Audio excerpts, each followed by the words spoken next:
दोस्तों, आज के वीडियो पूरी तरह से आपके प्रश्नों पर आधारित है। जो प्रश्न आप लोगों ने पिछली वीडियो के कमेंट बॉक्स में दिए थे, उन्हीं प्रश्नों को आज के वीडियो में मैंने शामिल किया है। पिछले वीडियो जिसमें कि घर के मुख्य द्वार पर जल का छिड़काव करने से संबंधित कुछ बहुत जरूरी नियम और बहुत महत्वपूर्ण उपाय बताए थे, जिससे आप लोगों ने प्यार भी बहुत दिया है और कुछ बहुत जरूरी प्रश्न भी उसमें शामिल किए हैं। तो आज की वीडियो उन प्रश्नों पर आधारित है जो कि कई बार पूछे गए हैं, जैसे कि क्या आप बिना स्नान किए हम रसोई घर में जा सकते हैं। और आपका अगला प्रश्न है कि क्या पुरुष घर के मुख्य द्वार पर जल का छिड़काव कर सकते हैं। कुंवारी लड़कियां जल का छिड़काव कर सकती है। कई प्रश्न इस विषय पर आए हैं कि घर के मंदिर में जो हम जल रखते हैं, क्या उस जल का छिड़काव हम घर के मुख्य द्वार पर कर सकते हैं। और इसी से जुड़ा आपका अगला प्रश्न है कि क्या गुरुवार के दिन भी मुख्य द्वार पर जल का छिड़काव किया जा सकता है। और हाँ, कई प्रश्न ऐसे भी आए हैं कि हमारे घर के मुख्य द्वार पर मतलब 2 दरवाजे हैं, मतलब 2 तरफ से दरवाजे होंगे या फिर 2 दरवाजे होंगे, तो ऐसे में किस दरवाजे पर हमें जल का छिड़काव करना चाहिए। और अगर पीरियड्स में है तो ऐसे नहीं, क्या किसी दूसरे व्यक्ति से जल का छिड़काव कराया जा सकता है। तो आज के वीडियो में इसी प्रकार से बहुत सारे प्रश्न आप लोगों के हैं जो कि बहुत महत्वपूर्ण है, जानना अत्यंत आवश्यक है। कई बार ये प्रश्न पूछे जा चुके हैं, इसलिए आपके लिए एक अलग से ये वीडियो बनी है। तो वीडियो को पूरा जरूर देखिए और अगर आपको आज की वीडियो अच्छी लगे तो इसे लाइक भी जरूर कीजिए, क्योंकि आपके लाइक, आपके कमेंट्स मेरे लिए बहुत महत्वपूर्ण हैं। यही एकमात्र जरिया है जिनसे मुझे पता चलता है कि आपको ये वीडियो अच्छी लगती है और आपके लिए ये वीडियो उपयोगी है। तो अगर वीडियो अच्छी लगती है तो लाइक तो जरूर ही किया करे। इसके साथ ही कमेंट बॉक्स में माता रानी के नाम का जयकारा भी जरूर लगाएं। इससे आपको सकारात्मक ऊर्जा की प्राप्ति होती है। और अगर आपका कोई भी सुझाव हो, कोई भी प्रश्न हो या फिर कोई भी विशेष वीडियो देखना चाहते हैं तो उसके लिए भी कमेंट बॉक्स में जरूर लिखें। और चैनल पर पहली बार आए हैं, अगर अभी तक अपने चैनल को सब्सक्राइब नहीं किया है तो आज की वीडियो अगर आपको अच्छी लगे तो चैनल को सब्सक्राइब करके बेल आइकन को जरूर प्रेस कर लीजिए। इससे यह होगा कि इस चैनल पर जो भी नई वीडियो अपलोड होंगी उनकी नोटिफिकेशन आपको सही समय पर प्राप्त होगी। तो बात करेंगे आपके प्रश्नों के बारे में, लेकिन उससे पहले वो दर्शक जो कि पहली बार इस चैनल पर आए हैं, मतलब जिन्होंने पहली वीडियो नहीं देखी है, इससे पहले वाली वीडियो नहीं देखी है, उनके लिए संक्षिप्त में मुख्य द्वार पर जल छिड़कने की विधि बता देता हूं। और हाँ, पूरी जानकारी के लिए उस वीडियो को जरूर देख लीजिए, लिंक मैं आपको डिस्क्रिप्शन में दे दूंगा। देखिए, मुख्य द्वार पर जल छिड़का जाता है। वैसे तो कोई सा भी जल आप मुख्य द्वार पर छिड़क सकते हैं, लेकिन एक विशेष उपाय होता है जिससे कि घर की परेशानियों से मुक्ति पाने के लिए, घर की दरिद्रता से मुक्ति पाने के लिए, आर्थिक तंगी को दूर करने के लिए, वास्तुदोष, ग्रह दोष और पितृ दोष से मुक्ति पाने के लिए किया जाता है।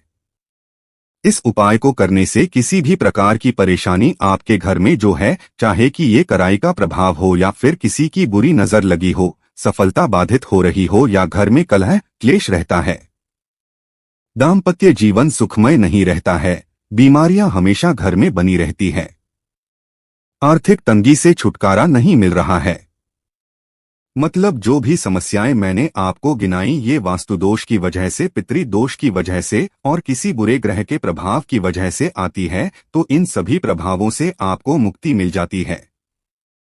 इस उपाय को करने से करना क्या होता है, देखिए, जल का छिड़काव घर के मुख्य द्वार पर करना ये बहुत प्राचीन परंपरा है, लेकिन कुछ विशेष नियम हमारे शास्त्रों में वर्णित किए गए हैं।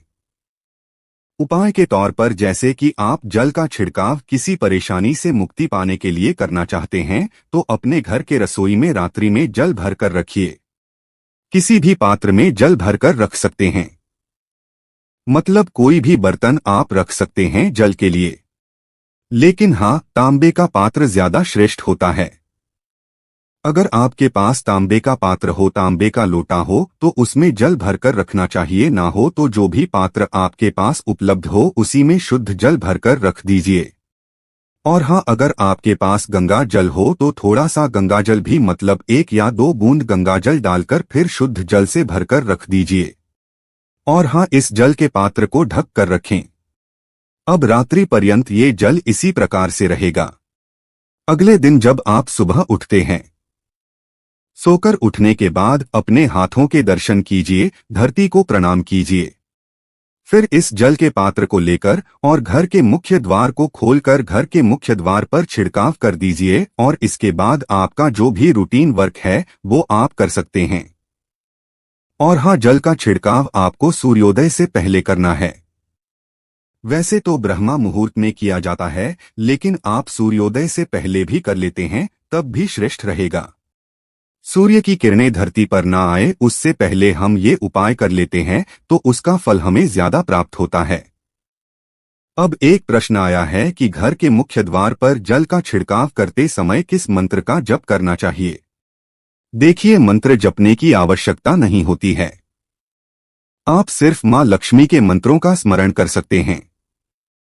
कोई भी मंत्र या कोई भी नाम जैसे कि जय महालक्ष्मी, जय मां लक्ष्मी भी बोल सकते हैं, या कोई मंत्र जपना चाहते हैं तो ओम श्रीम श्रेयः नमः इस मंत्र का जाप कर सकते हैं और अपने पितरों का ध्यान जरूर कीजिए।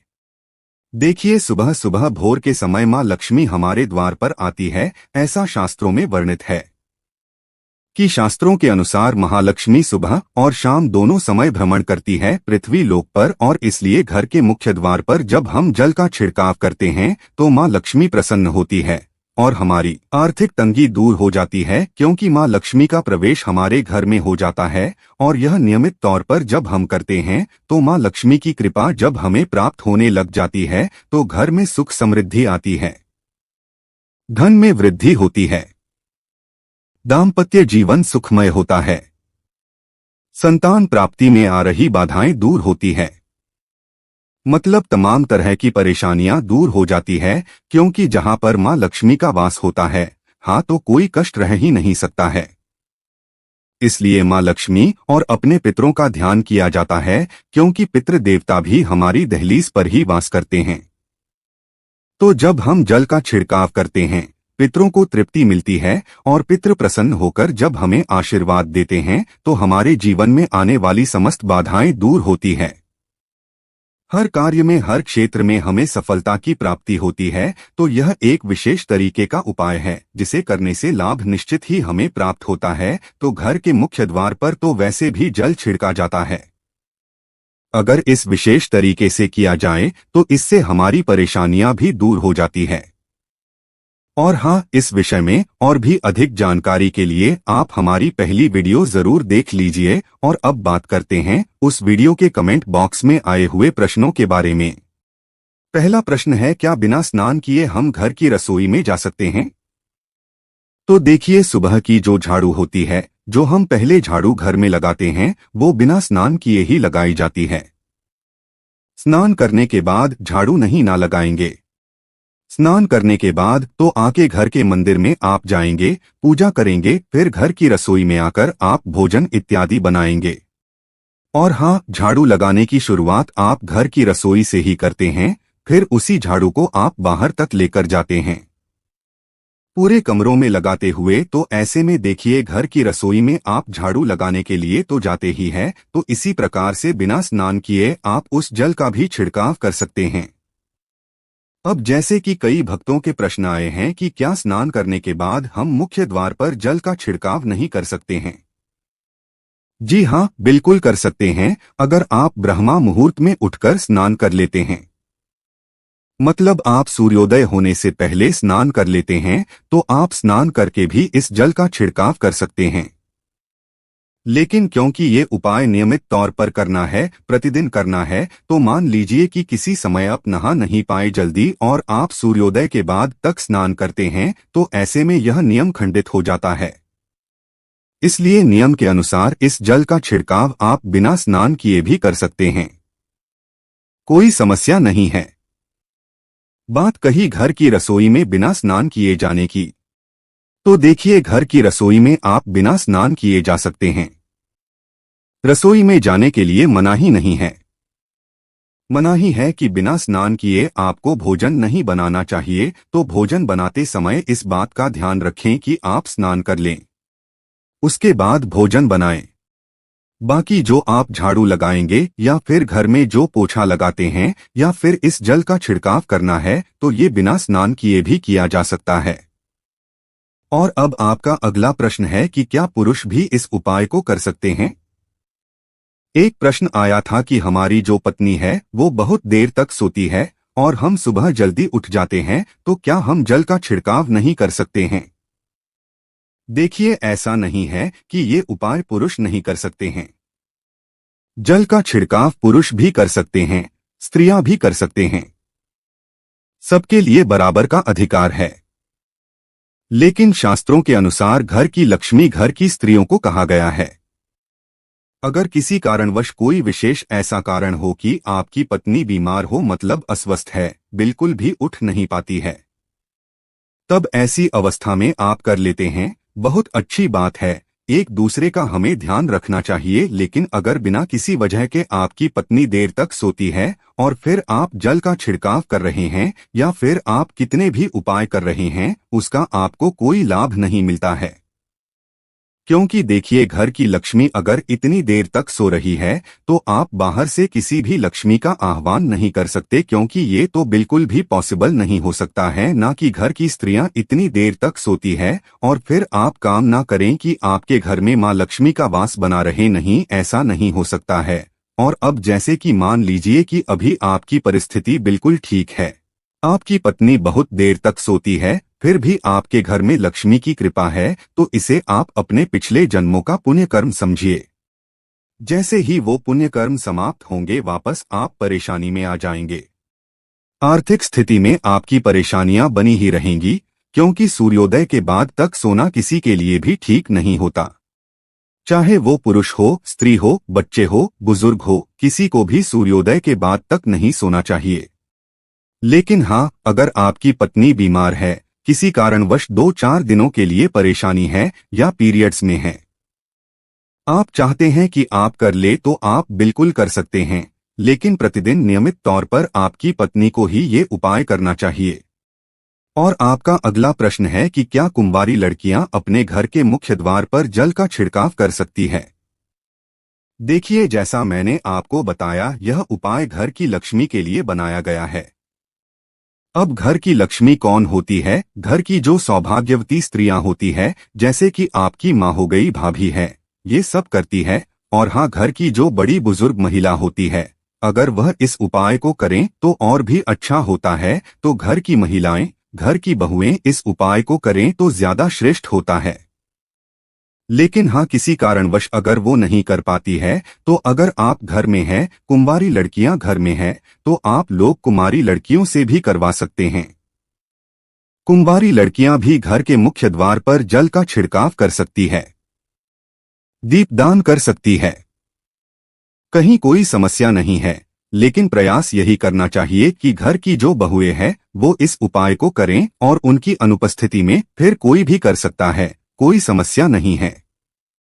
एक और प्रश्न आया था कि क्या विधवा स्त्री अपने घर के मुख्य द्वार पर जल का छिड़काव कर सकती है या फिर दीपदान कर सकती है?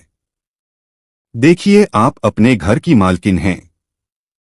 आप अपने घर में स्वयं ही सभी कार्य करती है, तो आप ही इस उपाय को करेंगी, कोई समस्या नहीं है। क्योंकि देखिए, आपके पति नहीं है, लेकिन आपके बच्चे हैं, तो आप कहीं भी सुहागिनी स्त्रियों से कम नहीं हैं। अपने घर के सभी कार्य खुद ही कर सकती है। जल का छिड़काव करना हो, दीपदान करना हो, पूजा आराधना करनी हो, मंदिर जाना हो या मंदिर से जुड़ा हुआ कोई उपाय करना हो, तो हमेशा ही आप लोगों के प्रश्न आते हैं कि क्या हम इस उपाय को कर सकते हैं, क्यों नहीं कर सकते हैं? आप सभी उपाय कर सकते हैं। और आपका अगला प्रश्न है कि घर के मुख्य द्वार पर 2 दरवाजे हैं, मतलब 2 तरफ दरवाजे हैं या फिर एक ही लाइन में 2 दरवाजे बने हुए हैं, तो जल का छिड़काव, दीपदान, ये हमें किस द्वार पर करना चाहिए, कौन सा मुख्य द्वार हमें मानना चाहिए? देखिए, अगर आपके घर में 2 द्वार बने हुए हैं, 2 जगह दरवाजे हैं, घर में मुख्य द्वार 2 तरीके का बना हुआ है, तो ऐसे में आप जिस दरवाजे को बहुत ज्यादा प्रयोग करते हैं, आने जाने में वही आपका मुख्य द्वार होता है। कोई एक दरवाजा बंद रहता है, कोई एक दरवाजा बहुत ज्यादा खुलता है, तो जो दरवाजा बहुत ज्यादा खुलता है, बहुत ज्यादा प्रयोग किया जाता है, वही दरवाजा मुख्य द्वार माना जाता है, क्योंकि आप उसी को प्रयोग कर रहे हैं हमेशा आने जाने के लिए भी या फिर किसी भी कार्य के लिए, तो वही आपका मुख्य द्वार हुआ। तो जो भी उपाय आप करेंगे उसी द्वार पर कर सकते हैं। वैसे आप चाहे तो जल का छिड़काव तो दोनों ही दरवाजे पर किया जा सकता है, बाकी दीपदान उसी दरवाजे पर करें जिसका प्रयोग आप बहुत ज्यादा करते हैं। क्योंकि देखिए, किसी भी प्रकार की ऊर्जा का संचार उसी द्वार पर होगा जिस द्वार को आप ज्यादा प्रयोग करते हैं। जिसे द्वार से आपका आना जाना होगा, लोगों का आना जाना होगा, वहीं पर ऊर्जा का संचार होता है। इसलिए उसी द्वार पर ऊर्जा को संयमित करने के लिए, सकारात्मक ऊर्जा का प्रवाह आपके घर में बना रहे, उस दरवाजे पर उपाय करना चाहिए। और आपका अगला प्रश्न है कि अगर हम घर के मंदिर में जल रखते हैं तो क्या उसी जल का छिड़काव हम अपने घर के मुख्य द्वार पर कर सकते हैं? देखिए, इस विषय में पहले भी मैं वीडियो में बता चुका हूं। घर के मंदिर में जो जल रखा जाता है, हमारे देवी देवताओं का आशीर्वाद होता है, क्योंकि उसे देवी देवता ग्रहण करते हैं। पूरे 24 घंटे तक वह जल हमारे घर के मंदिर में रहता है, मंत्रों से अभिमंत्रित रहता है। जो भी मंत्र जब हम करते हैं, जो भी पूजा पाठ करते हैं, प्रार्थना करते हैं, अपनी मनोकामना कहते हैं, अपनी परेशानियां अपने ईश्वर से कहते हैं, मतलब हमारे घर की जो भी ऊर्जा होती है, विशेष रूप से सकारात्मक ऊर्जा, वो मंदिर में होती है। क्योंकि मंदिर में भगवान का वास होता है, तो उस जल को हम अपने घर के मुख्य द्वार पर जमीन पर नहीं छिड़क सकते हैं। मंदिर में रखे हुए जल का छिड़काव आप अपने घर में कर सकते हैं, घर के हर कोने में कर सकते हैं, पूरे घर में, मतलब घर की तिजोरी, लॉकर, बच्चों का बुक सेल्फ, जो भी आपको लगता है कि यहाँ पर सकारात्मक ऊर्जा होनी चाहिए, यहाँ पर भगवान का आशीर्वाद मिलना चाहिए, ऐसे स्थानों पर आप उस जल का छिड़काव कर सकते हैं। छत पर, बालकनी में, घर के पौधों में डाल सकते हैं। इसके अलावा अगर आप व्यापार करते हैं, आपकी दुकान है, आपका व्यापारिक स्थल है, फैक्ट्री है, तो आप उन स्थानों पर भी इस जल का छिड़काव कर सकते हैं। घर के मुख्य द्वार पर जमीन पर नहीं डालना है, लेकिन आप चाहें तो बाहर निकलकर और घर के दरवाजों पर, मतलब मेन गेट पर छिड़क सकते हैं, मतलब मुख्य द्वार के ऊपर ऊपर जल का छिड़काव कर सकते हैं।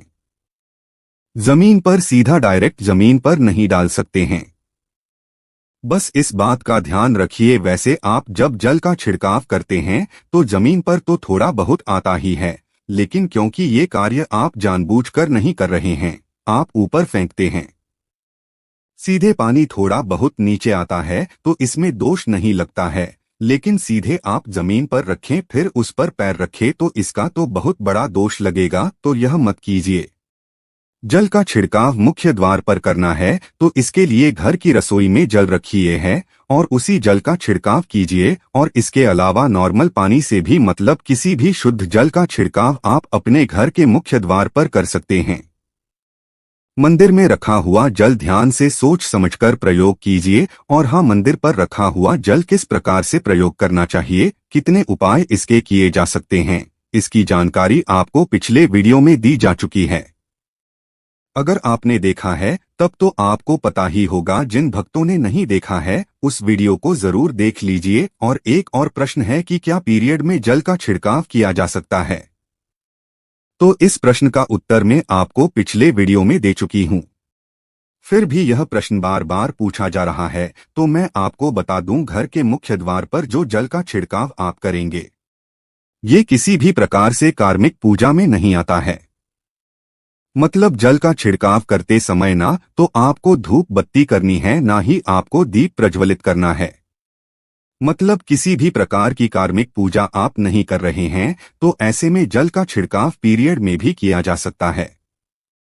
मन में किसी प्रकार का संशय मत रखिए। तो यह है आज के वीडियो, जो पूरी तरह से आपके प्रश्नों पर आधारित है।